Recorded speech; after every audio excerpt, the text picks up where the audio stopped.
있구나.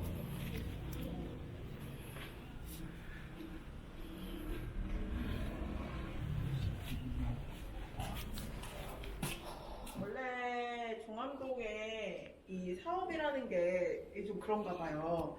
그러니까 임기 내에 끝내야 되고 예산을 반드시 써야 되는 시기에 써야 되고 그러니까 그 해에 매물이 나온 집을 사게 되더라고요. 그래서 이제 그때 이 집이 매물이 나와서 사게 된 것으로 알고 있습니다. 그러면 실제 여기가 그 이육사 선생이 그 기거하셨던 그 공간은 아니고. 네, 거주한 집은 제가 네. 이따가 나가서 말씀을 드리려고 그랬었는데 네. 여기 오시면서 지금 벚나무 핀 쪽에 보시면 청포도 12 네네. 보이시잖아요. 네. 그 이제 여기 이 골목을 지나서 저쪽 뒤로 이 집 건너서 뒤로 보이는 빌라가 한 채 있어요. 그 빌라가 터로 추정이 되고 있는데 그게 정확하게 기록에 남아있는 건 아니고요. 대략 62번지에 살았다라는 이제 증언만 남아있는 상황이에요.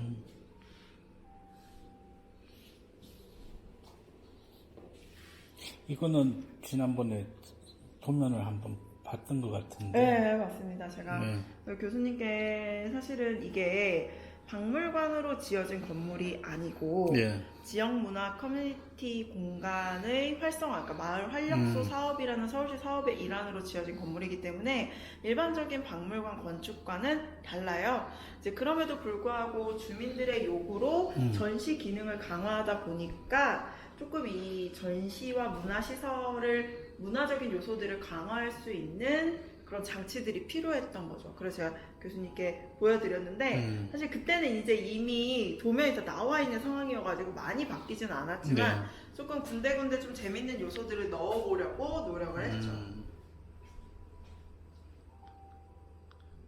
여기는 그러면 하나, 둘, 셋, 옥상까지 4층이고요. 네, 3층 건물에 옥상이 지금 사무실이 있어서 4층으로 운영이 되고 있습니다.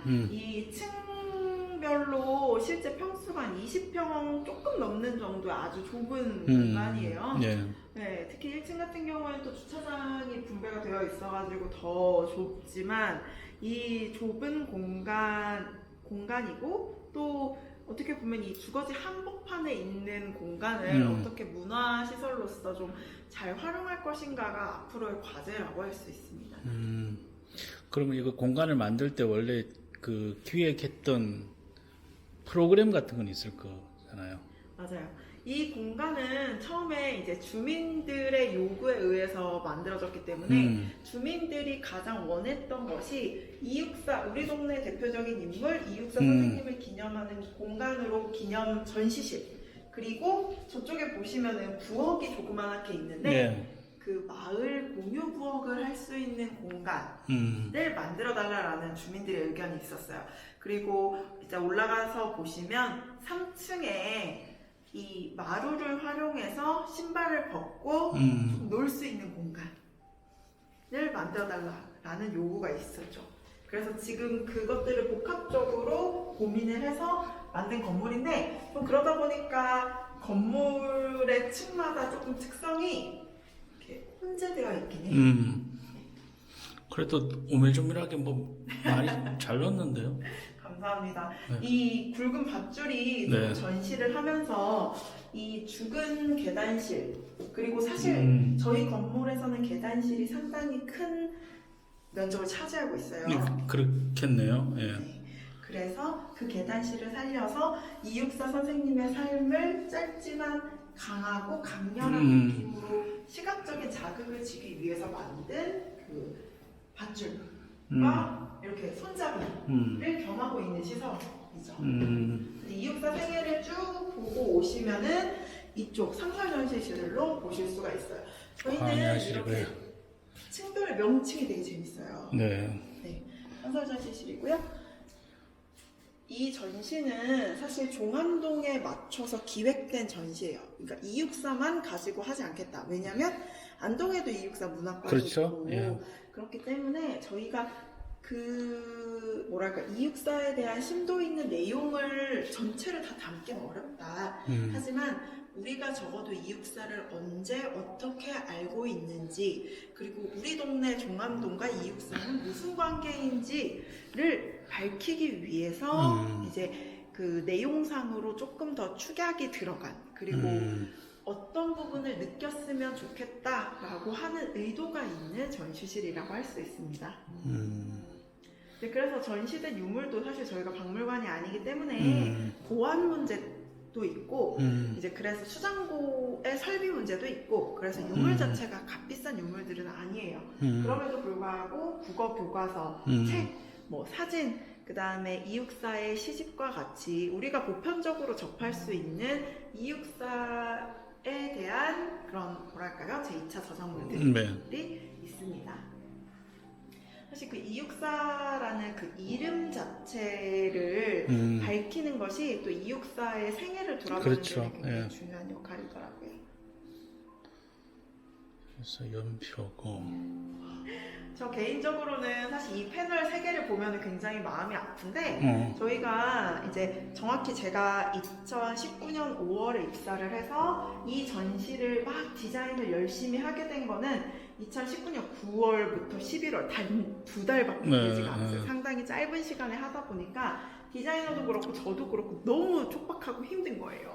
그래서 이거를 제가 그냥 그대로 이렇게 가운데는 가운데는 숫자, 이쪽은 시, 이쪽은 역사 이렇게 해가지고 그냥 표를 줬는데 그 표를 디자이너가 그대로 얹어줬더라고요. 제가 처음에는 굉장히 화가 났었어요. 근데 나중에는 그래도 텍스트가 많기 때문에 충분히 디자이너로서는 이제 뭔가 배려, 감안을 한 것이다 라는 생각이 들긴 들더라고요. 근데 사실 작업하면서 이 기획자와 디자이너의 관점이 되게 다르잖아요. 그래서 굉장히 많이 싸웠었죠.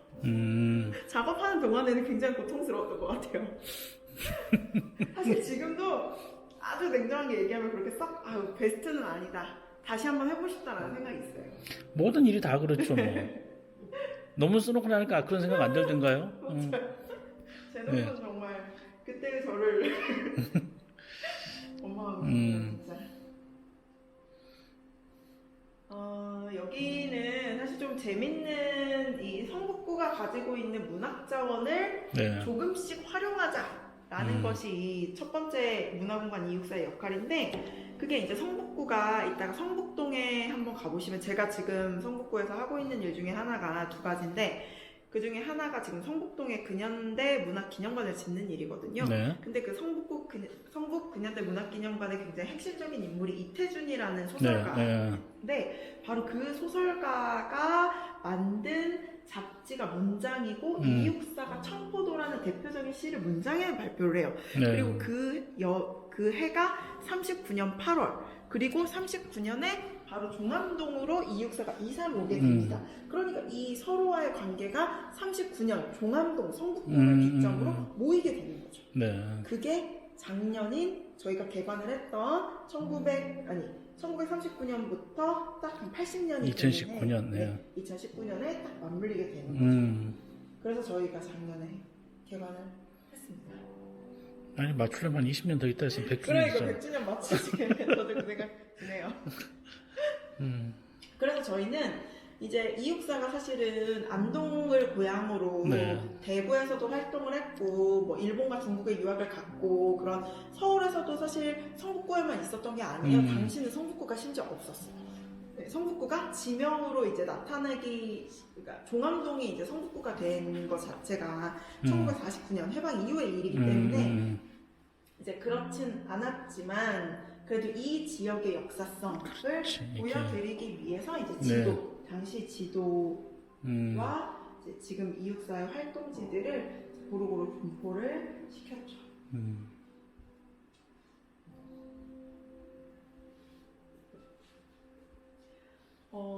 이거는 뭔가요?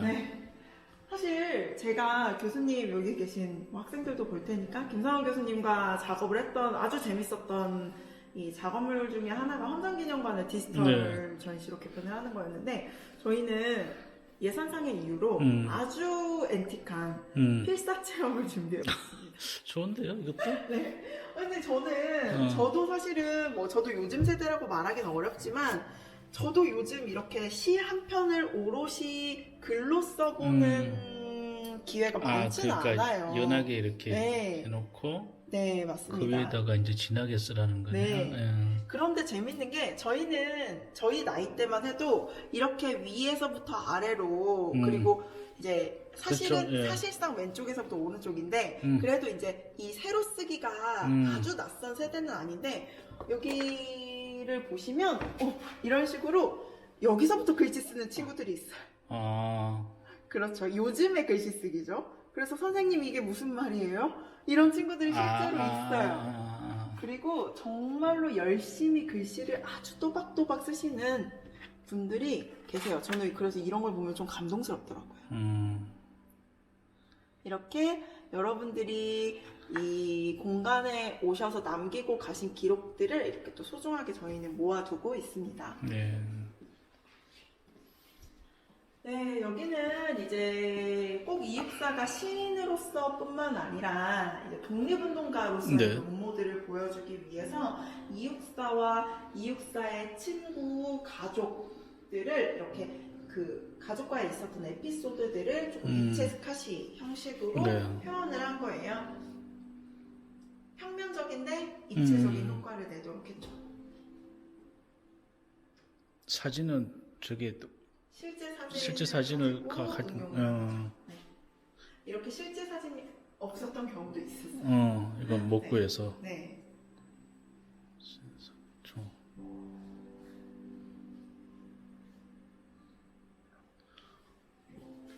여기는 네. 이 영상은 지금 이옥비 여사님이라고 이육사 선생님 외동딸님의 네네. 영상 기록입니다.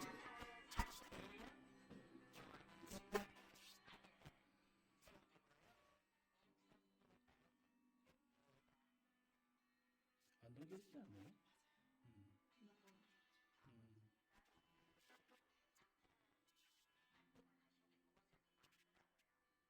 저는 여기가 고향인 거죠. 정확히는 이제 명륜동, 경북 명륜동 제정이죠. 네.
끝까지 다 보여주면 안 올 거란 말이죠. 네, 그럼요.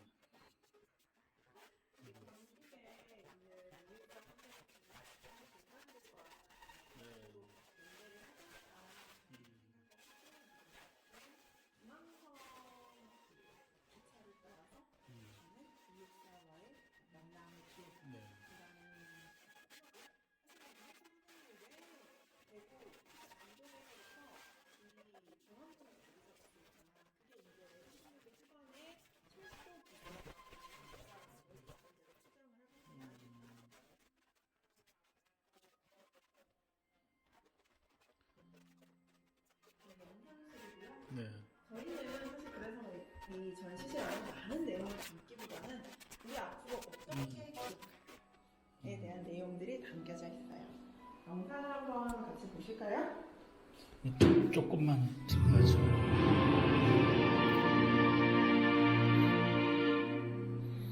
아, 이 필름 받아 왔네요. 네. 저희가 제작한 영상인데 아니, 와서 보라 그래요.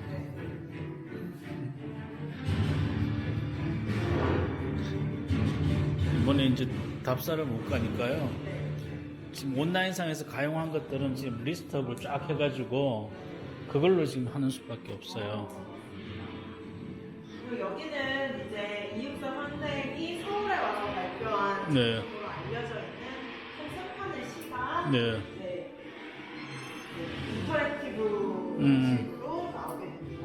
네, 이제 여기를 보면은 이 시가 원문 그대로 실려 있어요. 아, 네. 근데 이걸 가지고 저희도 고민을 많이 했어요. 현대어로 해석된 것을 실을 것인가, 원문을 그대로 실을 것인가 라고 했을 때, 그러면 지금의 우리가 이육사 시를 원문 그대로 볼 수 있는 기회가 정말 많지 않잖아요. 그래서 저희는 조금의 불편함을 감수하고 원문을 그대로 실겠다라는 원칙을 가지고 작성이 되었고, 대신에 저희 활동지를 제작할 때는 충분히 번역이 돼 편안하게 볼 수 있는 작품 내겠다라는 것이 저희의 원칙이었습니다. 네. 여기는 이제 그러면 상설 전시. 상설 전시실이고요. 예. 그리고 여기서부터는 이제 종암동과 성북구의 역사, 즉 마을의 이야기들이 담겨져 있어요. 막상 종암동에 대한 역사, 사실 아주 역사 시대에 각광받았던 장소가 있는가 하면은 그렇지 않은 장소들도 있잖아요. 종암동은 상대적으로 성북구에서도 그렇게 많이 집중도가 높았던 장소는 제가 봤을 때 아닌 것 같아요. 그럼에도 불구하고 이 재미있는 요소들이 있었고, 네. 저희가 이렇게 주민들에게 빈 공간을 메워달라는 요청들을 하고 있죠. 서울 상가대학이 또 여기 있었어가지고 지금은 이제 건물이 없어졌다고 하는데 네. 재미있는 요소들이 있더라고요. 이게 지금 서울은 네. 대학 들어앉은 곳이면은 성균관 빼놓고는 다 저기 변들이었어요. 그래야지 그 빈 땅에 크게 들어갈 수 있는데 거기밖에 없잖아요. 네. 여기가 바로 커뮤니티 공간. 네. 이 공간에서 제일 딱 입구 지금 교수님 보시는 이 싱크 시설이 여기에서는 아주 재미있는 시설인 거예요. 주민들이 건물을 지을 때 여기가 커뮤니티 공간이니까 손 씻고 텀블러 씻을 공간 마련해달라고 해서 화장실 앞에 이걸 하나 더 놓은 거예요. 상당히 좀 이것도 재밌죠? 그리고 저희 이거는 궁금해 하시는데 여기 제가 뭘 붙여놨어요. 네. 스프링쿨러. 스프링쿨러. 네. 네, 스프링쿨러까지도 전시에 활용하겠다라고 네. 해서 지금은 기획 전시를 이제 4월 중순까지 진행을 하고 있고요. 이 보시면 알겠지만 나무 바닥이에요. 신발을 벗고 가거나 신발 신고 겸용해서 쓸 수 있는 나무 바닥이고, 지금은 저희가 전시실로 이렇게 개편을 해서 좁은 공간 안에 어떻게 전시를 할까를 고민해 놓은 현장입니다.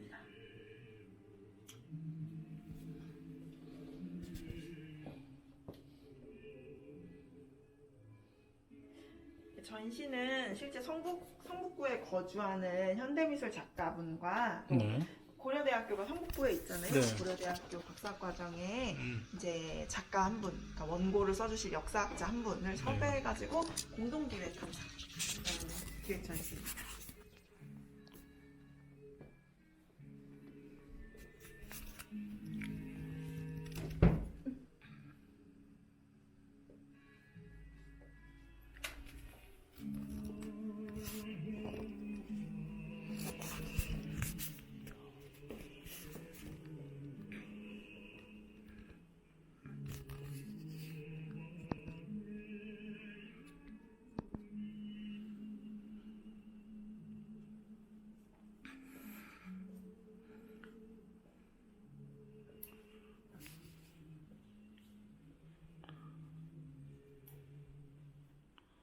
사실 여기 보이지 않는 독립, 힘의 논리에 앞장선 자들의 제목은 힘의 논리의 눈먼자들이었어요. 어. 그런데 이제 저랑 같이 작업을 하시는 그 원고 쓰시던 작가님이 이 눈먼자라는 표현이 의미는 충분히 알겠지만 장애인에 대한 자칫함을 부여하는 의미가 될 수 있다라고 해서 그 표현을 의도적으로 계속 빼시더라고요. 저는 그것도 모르고 눈치 없이 계속 넣었고 딱 한 번 그 얘기를 하셨을 때는 제가 아차 싶더라고요.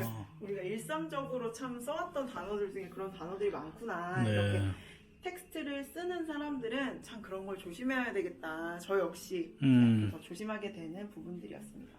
사실 여기 같은 경우에는 아주 작은 전시지만 제가 나름 이 전시만의 특색을 뽑자면 여기 계신 불온한 일상을 누린 사람들이에요. 최근에 이제 작년에 3.1운동을 맞이해서 많은 기획 전시들이 열렸는데요. 그 전시를 총망라하면서 어떤 지형도를 그린 이제 김민환 교수님의 글을 보면 아직도 3.1운동을 엘리트 중심주의, 즉 학생, 학자들, 지식인들을 위주로 보고 있다라고 하는데 저희는 그 부분을 조금 탈피해보고 싶었습니다. 그래서 구도를 그릴 때 당시 굉장히 세력가였던 친일파 그리고 상대적으로 나약해 보였지만 자신만의 주관을 가지고 있던 문인들 뭐 한용운, 김명순, 윤동주, 뭐 이상화 같은 문인들 사이에서 그 중간에 있는 사람들이 바로 주인공이라고 할 수 있어요. 이 자신만의 방법으로 불온한, 즉 저항하는 일상들을 보내고 있던 이름 없던 사람들에 대한 기록들을 이제 그 기록들을 연구했던 책들을 찾아내는 게 또 저희의 역할이었습니다. 그쵸? 아까 그 상대적으로 친일파에 비하면 상당히 얌전하고 정적이죠.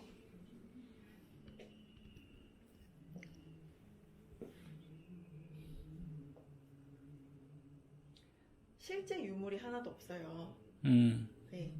책과 느낌만으로 조성된 공간이라고 할 수 있고 그렇기 때문에 이것은 이 글을 읽는 사람 자신의 질문들을 이렇게 끊임없이 구조물로도 이제 물어보고 있는 거죠. 당신의 선택은 어디를 향하고 있냐는 이 나침반을 통해서 스스로 생각을 해보는 거예요.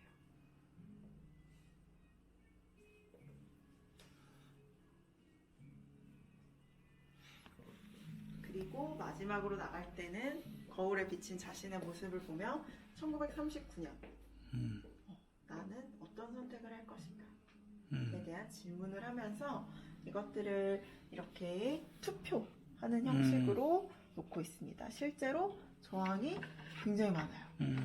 가운데 불온도 상당히 많습니다. 용기가 있으신 거라고 저는 생각을 했는데 수능도 있어요. 네. 그때를 그 시절이 어땠는지 상상하기 어렵다. 수능하지 않았을까? 대부분이 그랬죠. 네.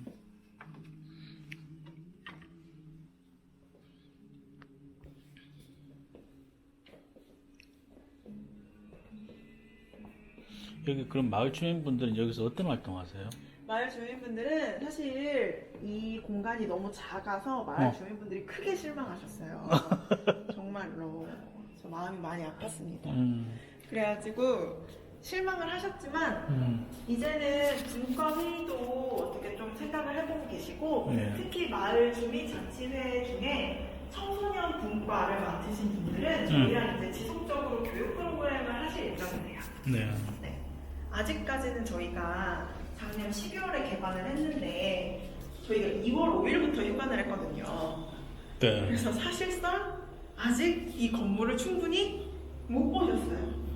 운영도 별로 못 해본 거네. 네, 너무 아쉽죠. 그러니까 이제 시작인데. 개관만 하고. 네.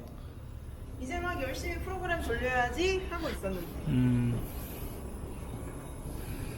정말 아파트촌이죠.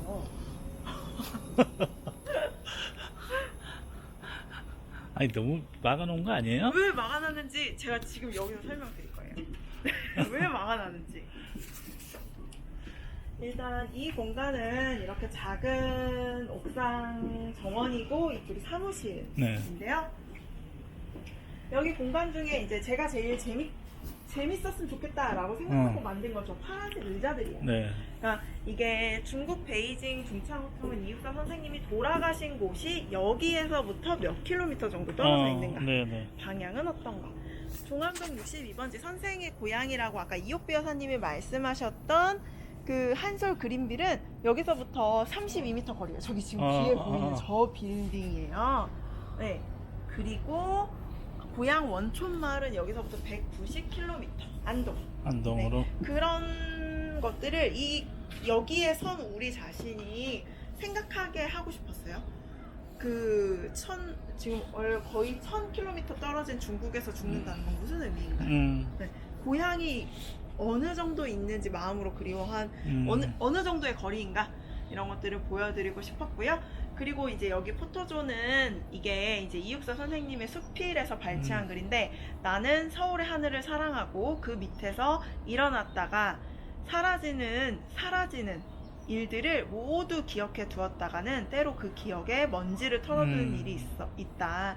서울의 하늘과 또 그 아래서 일어났던 역동적인 일들, 또 슬프거나 비극적인 일들 모두 생각해 두고 있다라는 그 구절이 저는 이 공간에서 살았던, 특히 사실 선생님의 1939년 서울에서의 삶이 결코 행복하지만 않았다고 생각해요. 그 삶을 좀 보여드리는 구절이라고 생각을 합니다. 물론 저 계절의 오행이라는 시는 그 전에 발표가 되긴 했지만요. 그런 의미를 보여주고 있는 것 같고요. 이제 왜 이렇게 이 타공판이 높게 됐는가를 말씀드릴 거예요. 일단 여기 살짝 밟고 올라와 보실까요? 여기 보시면 바로 옆집이 보여요. 근데 그 옆집이 굉장히 훤하게 잘 보여요. 그래서 옆집에서 격렬하게 민원을 넣으신 거예요. 싫죠. 자기 평생 살 집이라고 생각하고 지으셨는데 문화시설이 들어와서 애들이 떼거지로 와서 이용을 한다? 불편하실 거예요. 이제 그래서 조건이 타공판을 높게 올려달라. 안 보이게 해달라. 그래서 결국 민원이. 네. 예. 저희는 이제 아까 그 전시실도 사실은 방음이 들어가 있어요. 그게 이제 주민들이 사실 여기에서 요구했던 프로그램 중에 하나가 사물놀이를 하시는 거예요. 왜냐면 동주민센터가 저희 큰 길 건너에 있는데 거기도 시설 자체가 크진 않아요. 물론 저희보다 훨씬 크지만 그러다 보니까 사물놀이를 여기서 하고 싶으셨던 거예요. 그래서 방음벽을 넣었는데 상황을 보니 도저히 할 수 없는 상황이 공간이 된 안 거죠. 나오니까. 네. 그러니까 이제 아쉽지만 다른 데서 하겠다라고 해서 저희가 방음시설을 넣은 전시실이라는 거. 근데 이제 저희는 활용하기 나름이라고 생각을 해요. 뭐 작은 공연도 할 수 있고 오히려 민원에 이제 영향을 받지 않고.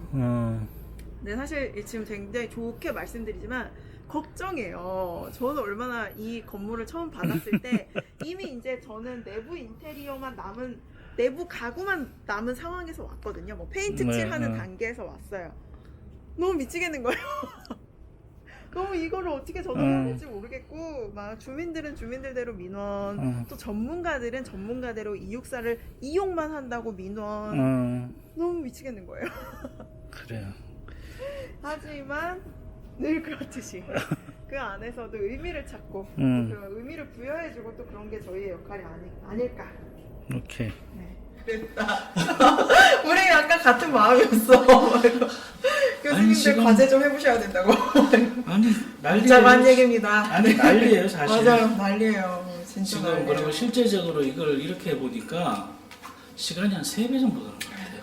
그냥 강의하시는 거죠. 네. 그리고 이제 한 달쯤 지나가니까 그래도 이제 좀 정신줄을 다시 잡아가고 있는데, 솔직히 우리도 지금 보면은 이게 그냥 수업 시간에 들어가서 대충 떠들고는 땡 할 일인데 이걸 기록이 남잖아요. 네. 기록이 그냥 아무래도 신경이 쓰이죠. 그래서 강의 노트 다시 한번 확인하고, 그 다음에 중간에 그냥 그 칠판에 그냥 쓰거나 인터넷 찾아서 보여주고 말 것들을 다 거기 집어넣어야 되니까 강의 노트를 다 다듬는 거야. 그러고는 그걸로 다시 이제 녹음을 했죠. 녹화하고, 그 다음에 거기 한번 또 확인해보고, 그러고 올리고 하니까 진짜 세배가 들어. 세배가 드니까 이게 좀 그 학생들하고 인터랙션 할 수 있는 방법만 좀 자유롭게, 자연스럽게 아마 익숙해지면 되겠죠. 그것만 해결되면은 나는 이거 나쁘진 않다고 생각해요. 그래서 지금 이제 여기가 오늘 온 데는 지금 문화공간 264라고 하는 곳이고 종암동에 있고요. 지금 오늘 모신 분은 여기 지금 정확하게 자기소개 좀 해주세요. 네, 어딜 보고 해야 될까요? 네. 앞에 보고 하시면 돼요. 네, 안녕하세요, 여러분. 저는 성북구청 문화체육과에서 학예사로 근무하고 있습니다. 최인담이라고 하고요. 성북구청에서는 크게 이제 두 가지 업무를 맡고 있어요. 아마 학예사라고 하면은 일반적으로 박물관에서 근무하는 사람들 많이 떠올리실 거예요. 요즘엔 진출 분야가 다양해졌지만 저는 구청에서 성북동에 건립될 근현대 문학기념관 조성 사업과 그리고 이제 문화공간 264 바로 이곳에 이제 전시를 기획하고 또 운영을 담당하고 있습니다. 반갑습니다. 그러면 지금 여기 담당하는 그 뭐라 그럴까요? 업무 범위가 어디예요? 네, 이 건물에 소속되어 있는, 그러니까 이 건물을 운영하는 주체는 지금 성북문화재단이라고 재단이에요. 네. 근데 이제 내년부터는 아마 구청에서 직영을 하게 될 것 같아요. 직영을 했을 때 크게 이제 건물의 그런 뭐랄까 제일 중요한 언제 문을 열고 닫고 혹은 이 소방시설, 전기시설 안전관리를 해주고 뭐 그런 것뿐만 아니라 전시를 기획하고 운영하고 또 프로그램이라고 하죠. 교육과 체험 그리고 커뮤니티가 있는 프로그램 시설에 대한 전반적인 관리를 담당을 하고 있습니다. 지금 여기 말고도 또 하는 사업이 있잖아요. 네, 굉장히 재밌는 사업이고 어떻게 보면은 또 한국의 문학사를 설명하는 데 굉장히 핵심적인 사업이라고 할 수 있는데 이제 근현대 문학기념관을 조성을 하고 있고요. 혹시 여러분이 간송미술관에 가보셨는지 모르겠어요. 이제 대구로 뭔가 옮겨가기 전에 꼭 한번 근처라도 와보셨으면 하는데 그 간송미술관 맞은편에 이제 근현대 문학기념관 부지만 매입을 해놓은 상태예요.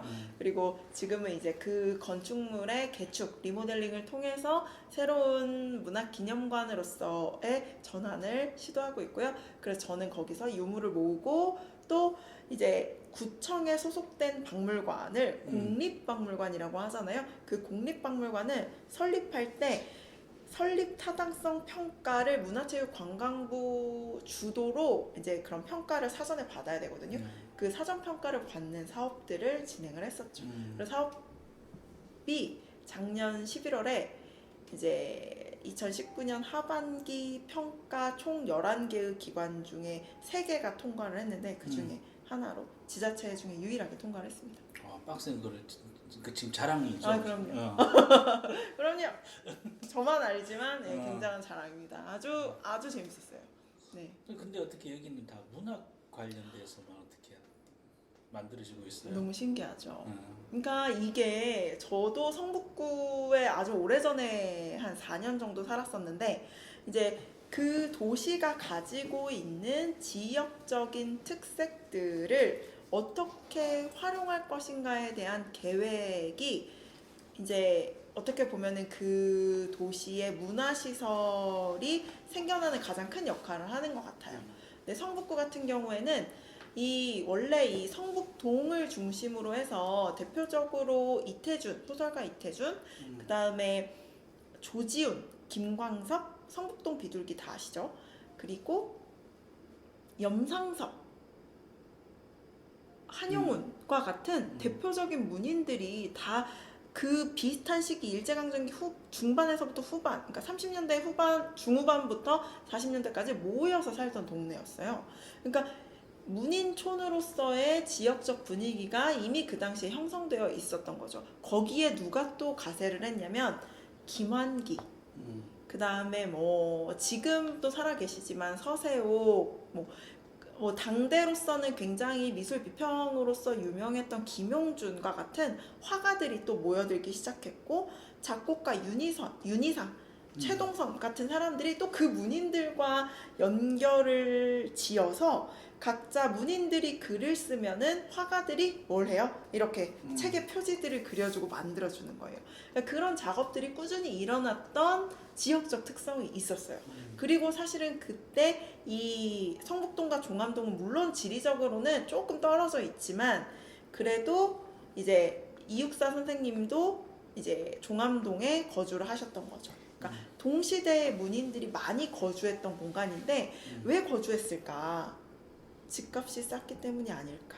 저희는 그렇게 생각하고 있습니다. 성북이 성의 북쪽이란 뜻이잖아요. 한자 그대로 하면은 성안이 아니라 성의 북쪽 지역. 상대적으로 도시계획의 변두리에 있는 지역이라서 이제 도심보다는 집값이 조금 싸서 이쪽으로 왔을 것이다 라고 보고 있어요. 근데 또 거기가 산도 있고 도성도 있어서 지형적으로 아름다워요. 죄송합니다. 이제 그런 특징들이 모여서 성북의 지리, 그러니까 뭔가 이런 문화 지리를 융성을 했고, 그게 저희는 지금 성북구는 크게 한 4군데 정도를 그 거점으로 삼고 있어요. 한 군데는 성북동, 그다음에 두 번째가 이제 안암동과 종암동인데, 여기가 고려대학교가 있잖아요. 고려대학교가 또 많은 문인들을 배출한 곳이기도 하죠. 학교. 그 다음에 동선동, 도남동, 박경리, 뭐 박완서 같은 이제 사람들이 살았던 그 지역. 그리고 마지막으로 정릉이에요. 정릉 지역까지를 이제 하나의 문화 벨트, 문학 벨트로 연결시킬 사업들을 지금 추진하고 있습니다. 그러면 여기가 이 공간에 대해서 조금 배경을 설명해 주시면 좋을 것 같은데, 그러니까 이게 지금 문학관도 아니고요. 그렇다고 해서 문학박물관도 아니고요. 그러니까 어떻게 공간을 설명하면 되나요? 저희도 그게 가장 큰 고민이었는데요.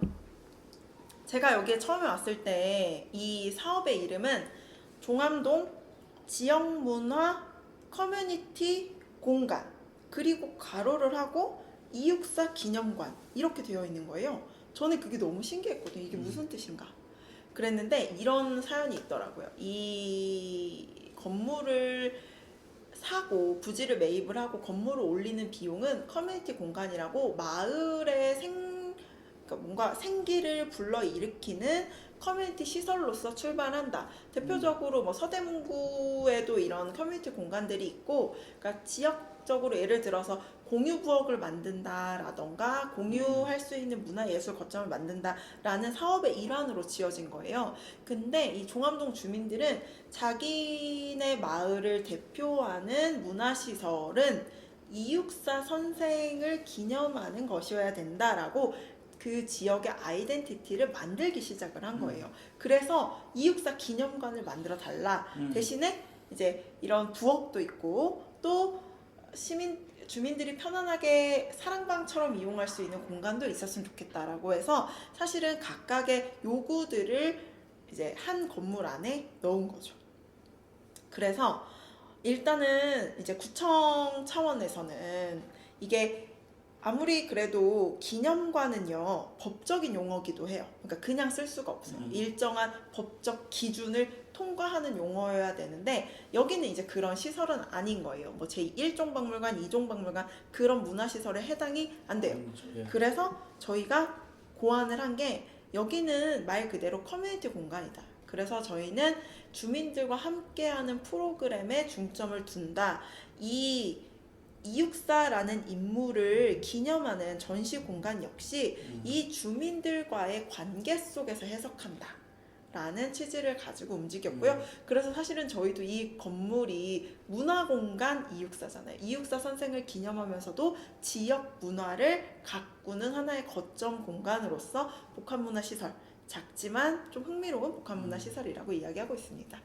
그러면 이 지역문화, 그러니까 커뮤니티 공간이라고 하는 거는 지역 문화의 어떤 중심지 혹은 거기에 대한 그 커뮤니티 활성화 이게 목적이 될 텐데 지금 여기서 이육사라는 큰 주제를 앞에 내세움으로써 이 지역이라는 성격이 그러니까 이쪽에 있는 분들은 그걸 동의할 수 있겠지만 외부에서 봤을 때는 이 종암동이라고 하는 건 잘 안 보일 수 있을 것 같거든요.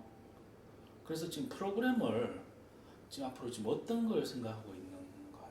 네. 그 커뮤니티 공간이라고 하는 거에 대한 좀 이해를 하려 그러면은 여기서 어떤 프로그램을 한다라는 게 좀 설명이 되면 좋을 것 같아요.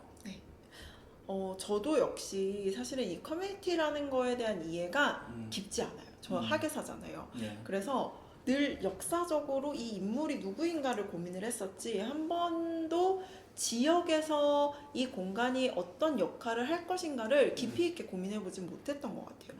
그런데 그런 면에서 지금 성북문화재단이 위탁 운영을 맡은 건 저로서는 굉장한 경험이라고 생각을 하는데 그 성북문화재단이 굉장히 잘하는 사업 중에 하나가 지역의 문화예술인들을 모으고 그 지역 문화예술을 함께 이끌어갈 주민들의 공동체를 아주 잘 만든다는 거예요. 그래서 그런 이 재단의 경험들이 저한테는 지금 굉장히 중요하게 작용을 하고 있는데요. 그래서 저희가 대표적으로 이제 올해 사업들을 말씀을 드리면 크게 두 가지 정도는 대표적으로 말씀을 드릴 수가 있을 것 같아요. 하나는 종암동 주민자치회 특히 청소년 분과와 함께하는 저 유리창 밖에 보이시는 264 문화공간 264를 들어오기 전에 조금 이제 녹지가 있어요. 네. 지금은 꽃이 펴가지고 굉장히 아름다운데 사실 그 전에는 주민들이 다 쓰레기를 버리는 하나의 버려진 녹지였거든요. 그 공간을 문화 264 작은 정원이라고 해서 같이 청소하고 그리고 같이 가꾸고 또 지역의 문화예술인 가운데 그런 뭐랄까요? 그런 설치미술 작업을 하실 수 있는 분들을 섭외를 해서 지역 주민들과 함께 바람개비 동산을 만든다든지 그리고 색깔이 있는 조형물들을 설치를 해서 시즌별로 한 번씩 이 공간이 264의 작은 정원이라는 느낌을 확 살릴 수 있게 그리고 사실 여기 종암동이 문화시설 자체가 많지가 않아요. 하지만 그 지역을 좀 대표할 수 있는 종암동에는 264가 살았던 곳과 그곳은 남아있지는 않지만 그리고 그것을 기념하는 문화공간 264라는 전시시설이 있어 라고 인식만 되게 해도 저는 꽤 이 지역의 문화적인 지역 문화의 특성을 살리는 데는 좀 중요하다고 생각을 하고요. 그래서 그 프로젝트를 올해의 장기 프로젝트로 이제 생각을 하고 있습니다. 두 번째는 이게 종암동에 있는 건 아니지만 바로 옆에 이제 월곡동에 여기서 한 10분 도보로 10분 정도 거리에 창조인 빌이라고 해서 성북구에 활동하는 이제 성북구와 그 주택공사가 함께 이제 연합을 해서 창조적인 일을 하는 문화예술인, 뭐 벤처기업 뭐 그런 분들이 이제 입주를 할 수 있는 다세대 주택, 그러니까 약간 아파트 단지 같은 주택이 있어요.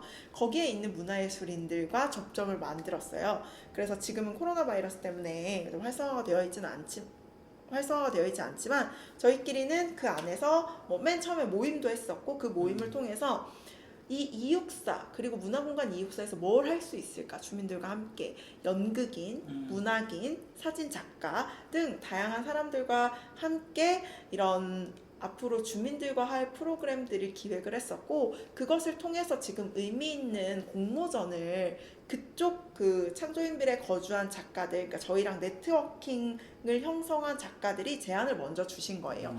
사진 그러니까 우리 굉장히 핸드폰으로 사진 많이 찍잖아요. 그 사진으로 그 종암동과 나의 일상에 대한 포토 에세이 북을 만드는 거예요. 그리고 두 번째는 자기 치유의 글쓰기 등을 통해서 우리가 꼭 264뿐만 아니라 역사, 문학, 그리고 264가 가졌던 어떤 정신과 그런 것들을 바탕으로 해서 좀 일상화된 프로그램들을 만들어 보자. 그리고 그 프로그램들의 주체들은 주민과 바로 우리 가까이에 있는 문화예술인이다.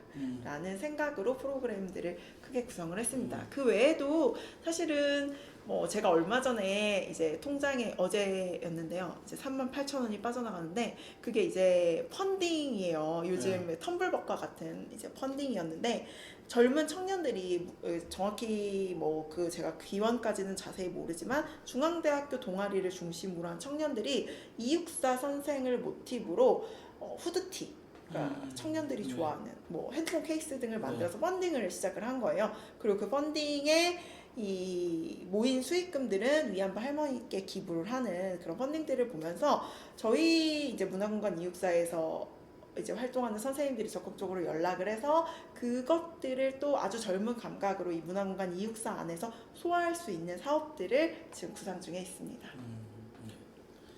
지금 이제 이러한 공간의 성격을 이제 그 전통적인 그 기록관, 박물관, 도서관, 그다음 미술관, 요게 이제 전통적인 그 기억 공간, 네. 메모리 인스티튜트라고 하는 거였으면은 지금 제가 지난주에는 강원 아카이브라고 해서 시민들이 하는 아카이브가 있어요. 민간 아카이브가 있는데 거기는 무슨 작업을 하냐 하면은 원주가 지금 이제 그 혁신도시 들어오고 산업도시 들어오고 하면서 그러니까 개발이 많이 일어나는 거예요. 그래서 원도심도 지금 재개발이 일어나고 있고 그 주변에 있는 면들이 이제 뭐 예를 들어서 KTX 노선이 새로 깔리면서 동네가 이제 없어지기도 하고 그러니까 그런 자료들을 계속 이렇게 찍으러 다니는 거예요. 그래서 1년에 하나의 면식 이렇게 해가지고 지금 10년을 했더라고요. 근데 그 뭐냐면 이제 기록을 모으는 거죠. 그 기록을 모은다는 거는 그 동네 이야기를 유지시키기 위한 도구인 거예요. 그러면은 이 공간도 지금 그거하고 그러면 어떤 연관성이 있을까 해보면은 이 종암동이라고 하는 지역에 가장 그 임팩트가 있는 기억을 하나의 인물로 이제 상징을 해놓고 그러니까 저쪽에 짓겠다고 하는 그 문학관 같은 경우에도 역시 마찬가지인 것 같아요. 근데 이게 중요한 거는 철저하게 이거는 그 지역 기반으로. 그래서 이 공간이 지역 주민들에게 이 동네는 이런 동네야. 이런 사람이 살았어. 그리고 거기로부터 우리 할아버지 때는 어땠고, 그 밑에 뭐 아버지는 어땠고, 그럼 나중에 이제 그런 기억들이 모여질 수 있는 공간. 그러니까 어떻게 보면은요, 그 원주에서 하는 사업은 철저하게 기록을 밑으로부터 이렇게 밑에서부터 위로 차곡차곡 쌓는 거라면은 여기에서는 뭔가 여기서 행위가 일어나면서 커뮤니티에서 행위가 일어나면서 기억을 만드는 공간. 그러면서 그게 이제 여기 남아야 되는 거죠. 그 행위들이. 행위의 결과물들이. 그러니까 아까 그 위에 그 시쓰기 한 거라든지 나오면서 이렇게 투표하는 용지라든지 이거는 이제 그걸 어떻게 하실 건지 한 번쯤은 고민을 해보셔야 될 것 같아요. 그래서 이걸 다른 식으로 어떻게 켜켜이 쌓아놓는다든가 하는데 이런 행위, 그러니까 박물관에서 이런 그 지역 주민들이 같이 가는 것들은 가장 기본적인 모델로 가야 된다고 생각해요. 특히 지금 이런 국립박물관, 시티 뮤지엄 같은 경우에는 시티 뮤지엄 같은 커뮤니티 센터 이런 거는 그 나가사키에 가면은 평화박물관이 있어요. 그 원폭 저거 있던 거기 가면은 걔네들은 그 하나의 뭐지 시그너처가 뭐냐면은 학이에요. 종이학 있잖아. 네. 이거를 그 지역에 있는 학교들은 그 학접기가 평화 수업을 하면서 이 학을 무조건 접는가 봐. 그래가지고 어느 학교 몇 학년 몇 반 해가지고 그 학을 가지고 또 큰 학을 만들어 모아가지고 요만큼 쭉 작은 걸 모아서 그래서 이게 그 박물관 진입로부터 메인 전시실까지 그 통로에 지금 우리 여기는 그 밧줄로서 이육사 선생님의 생애를 이렇게 표시했잖아요. 학을 가지고서 자기들은 평화를 바란다는 어떤 염원을 보여주는 그런 시그너처를 만들어 놨어. 그러니까 그게 이제 그 지역의 기억을 형성화하는 거죠. 그래서 지금 여기도 그 시라든가 이런 것들을 지금 활동하는 거에 대해서 이걸 가지고서 시간이 어느 축적이 되면은 그 자체를 전시 오브제로 쓸 수 있는 그런 좀 구조를 만들어 놓으면 그렇게 좋을 것 같고요. 그 다음에 여기서 자연스럽게 동네 주민의 이야기가 여기서 같이 모였으면 좋겠어. 그러니까 본격적인 기록관으로서의 어떤 그 이야기를 모으는 것뿐만 아니라 이게 통해서 그러니까 문학하는 분들이 많이 살았잖아요. 그러면은 그 전통을 계속 이어간다는 느낌으로 누군가 그걸 이어주는 바톤을 받아서 계속 할 수 있는 그런 프로그램이 있으면은 이 공간이 그 성격이 또렷해지지 않을까. 그러니까 지금 다들 이제 이런저런 공간, 커뮤니티 사업 같은 경우는 지금 아마 그 서울시에서 처음 시작을 했었고 지금 이렇게 비용을 많이 주진 않는 걸로 알고 있어요. 네. 이게 건당. 네. 근데 아무튼 진짜 다양한 시도들이 일어나고 있기 때문에 예전에는 지역 재생 이러면은 산지를 밀어버리고 네. 이랬다가 이제는 어쨌든 그 공간을 살려서 그 골조는 살려놓고서 어떻게 해야 되니까 이제 이런 사업들이 여기저기 많이 등장하고 있는데 그거를 오히려 나는 예전에 그냥 대규모로 하는 것보다 이런 활동가들 주민들이 모여서 그 아젠다 설정하고 하다 보니까 훨씬 더 재밌어요. 예전보다 그런 그 테마들 나오는 거 보면은. 네. 그래서 어디는 보면은 나 우리들이 운동할 수 있는 공간을 만들어줘. 그것도 좀 좋고요. 예.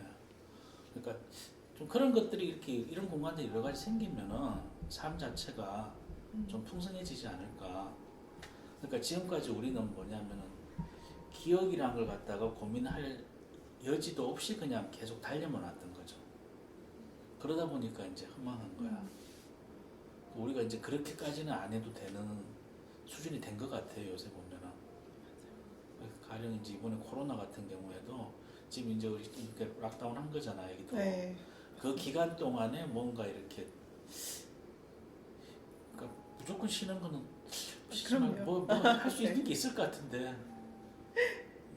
아, 그러게요. 저희도 사실은 이게 이 공간이라는 게 계속 사람이 오고 움직이고 매일의 이슈가 있어야 그렇죠. 재밌는데 예. 물론 이제 내부에서는 늘 바쁘세요. 뭐 이참에 활동지도 다시 만들고 뭐 리플렛도 손보고 네, 전시 저희도 이제 종암동을 주제로 한 마을 아카이브 전시도 기획하고 있고 이제 내부에서는 매우 바쁘지만 이 좀 뭐랄까 이렇게 사람이 들고 나는 생기가 줄어드니까 그러니까. 좀 아쉬운 부분들이 있어요. 맞아. 그래서 이 코로나가 참 그런 면에서 영향을 많이 끼치고 있고 사실 또 하나 고민은 이제 저는 이제 SNS를 보다 보면은 국립현대미술관이나 중앙박물관 같이 좀 이렇게 인프라가 좀 이제 잘 되어 있고 그쪽도 물론 예산을 짜내서 하시는 일이겠지만 그래도 구조가 된다면 이런 영상을 계속 내보낸다던가 SNS 홍보를 한다던가 할 수 있을 것 같은데 사실 이 구청 차원에서 각각의 특히 성북구는 작은 문화시설들이 굉장히 많아요. 네. 근데 그러다 보니까 이런 뭐랄까요 영상을 촬영하고 새로운 콘텐츠를 만들고 이러는 게 담당자 선에서는 불가능한 상황인 것 같아요. 핑계죠. 네, 핑계인데 그러니까 네. 안 해봤던 일이고 네. 지금까지는 업무 편법이 그쵸. 없는 일이잖아요. 네.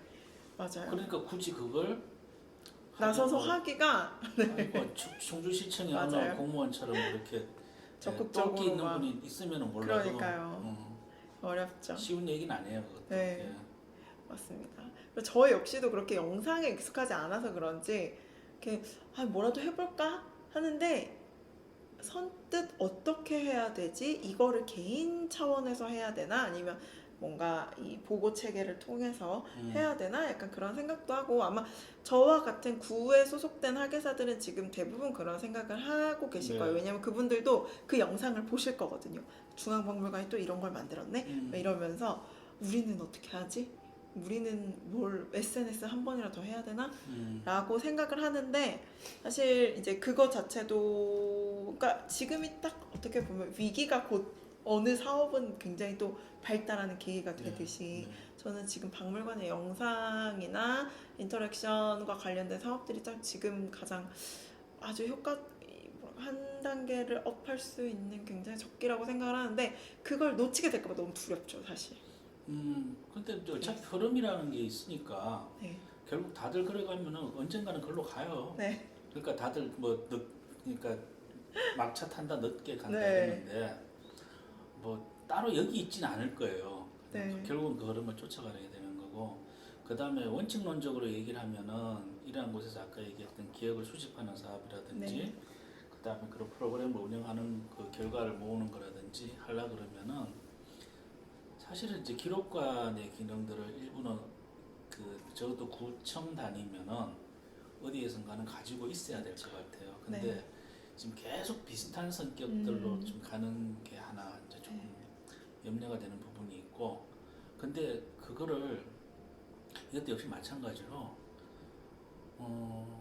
결국은 이제 공무원은 그 정해진 일을 하게 되니까. 하게 돼 있기 때문에 그 편람을 벗어나는 일을 하기가 참 쉽진 않아요.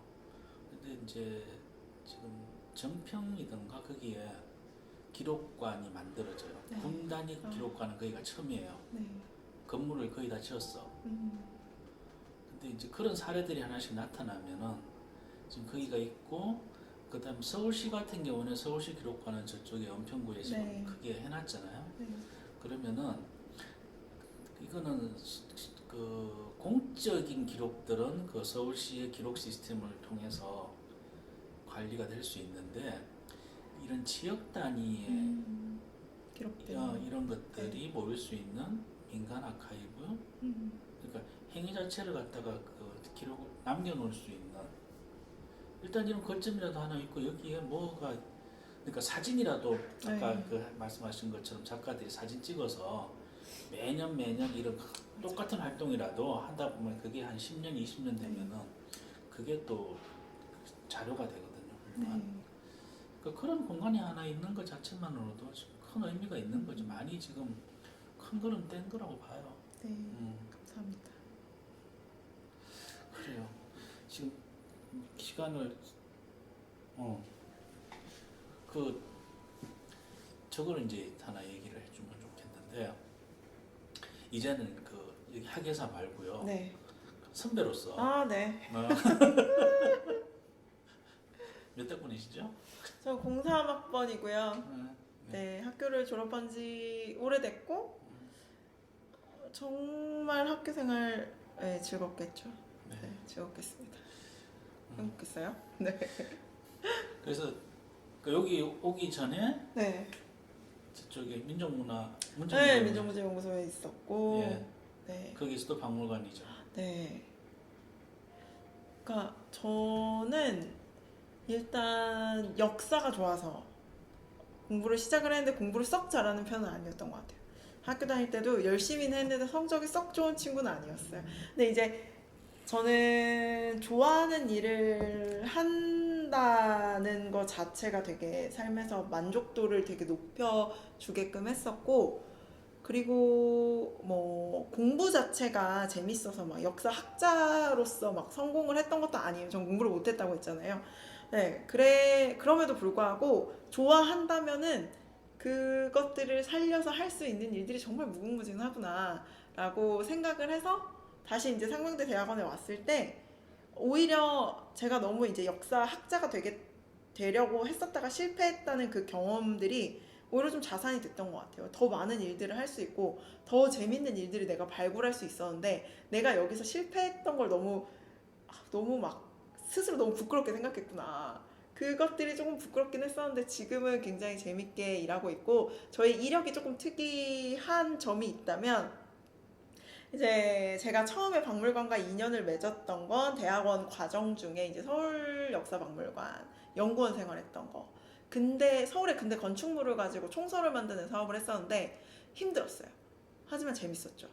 그리고 두 번째가 고려대학교 박물관 기록자료실에서 이제 기록관리 일을 했는데 그게 또 재밌었어요. 왜냐면 그 학교는 기록물이 4.19와 관련된 기록물, 조지훈과 관련된 기록물, 그러니까 약간 한국 근현대사랑 관련된 기록물들이 많아서 그 점들이 되게 재밌었고, 이제 세 번째로 일했던 곳이 이제 민족문제연구소라고, 사실 여기는 관에서 만든 기구가 아니잖아요. 그러니까 민간 차원에서 재단을 만들어서, 그러니까 법인을 만들어서 그 친일파들을 끊임없이 추적하고 연구하는 과정 속에서 만들어진 건물이기 때문에 굉장히 특이한 연구소인 거죠. 그리고 그 성과물로 친일 인명 사전을 이제 출간을 했고, 그렇기 때문에 거기서 일했던 것들은 그쪽에서 만든 박물관에서 일을 했지만 굉장히 의미가 있었던 것 같아요. 그리고 그때도 이제 막 건립을 할 당시에 제가 들어갔었거든요.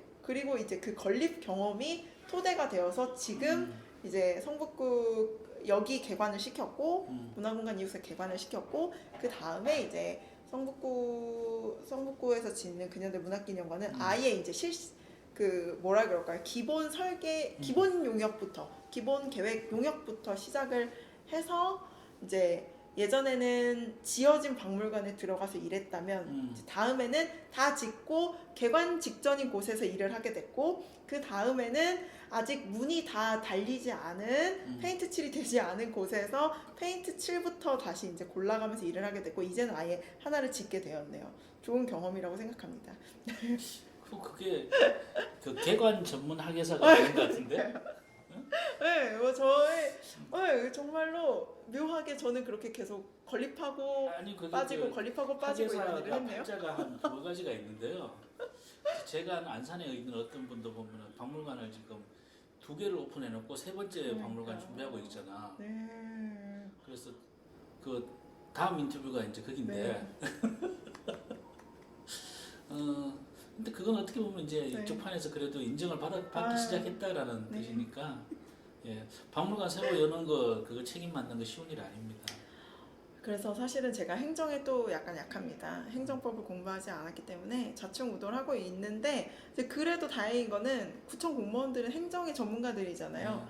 짝을 이뤄서 일하는 즐거움들이 있어요. 그리고 다행히 저의 옆 짝꿍은 전직이 변호사셨어요. 그래서 굉장히 뭐랄까요, 일을 이렇게 전후 상황 논리에 딱 맞춰서 일을 하니까 저처럼 약간 이렇게 뭐랄까, 저는 약간 이렇게 하고 싶을 때 확 몰아서 하고 일단 달려들어가 보는 근데 이분은 계획하에서 움직이기 때문에 그런 것들을 정말 많이 배우면서 일하고 있고 일을 하면서 박물관에서만 있었을 때의 장점이 있고 좁고 깊게 자기 분야. 네, 이제 구청에서 정말로 지금 코로나19의 상황에서 노래방, PC방, 교회를 돌아다니면서 점검을 하면서도 배우는 것들이 있거든요.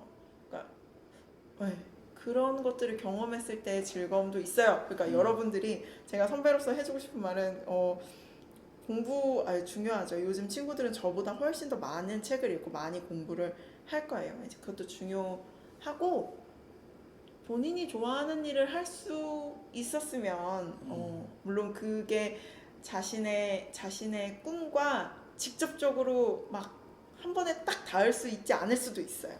저도 매 순간, 저는 제가 꿈꾸던 학예사가 됐지만 매 순간 이렇게 뭐랄까요, 매 순간 고민과 갈등의 순간들이 있거든요. 그럼에도 불구하고 좋아하는 일들을 마음껏 할 수 있었으면 좋겠습니다. 기회가 많으실 거예요. 네.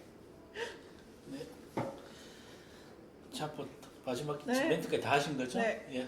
긴 시간 고맙습니다. 감사합니다. 저기 후배들이 코로나 풀리고 찾아오면은 커피 한잔 사주나요? 그럼요. 네. 제가 열심히 일을 해서 꼭 사드리도록 하겠습니다. 많이 오세요. 네, 고맙습니다. 감사합니다.